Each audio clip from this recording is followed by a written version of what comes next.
Meet එක මස් කරිය වගේ රසට හදාගත්තම ඒකත් එක්කම විතරක් කන්න පුළුවන්. බලමුකෝ අපි සෝයා මීට් එක හදාගන්න විදිහ.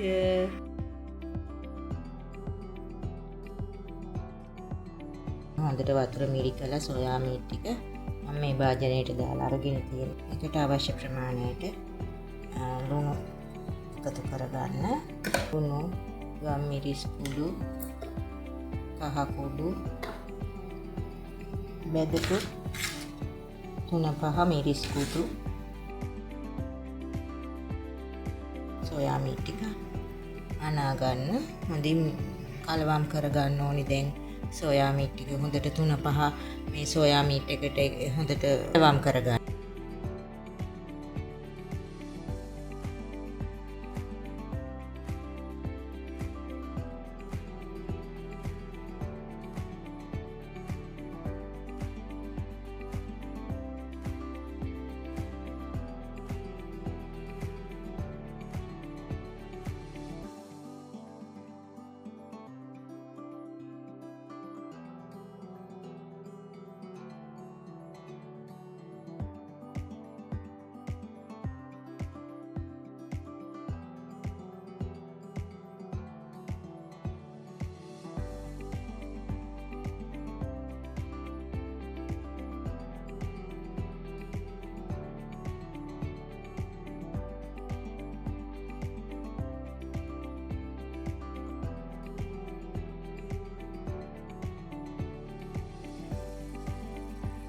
මන් දැන් සෝයා එක උයලා ඉවරයි.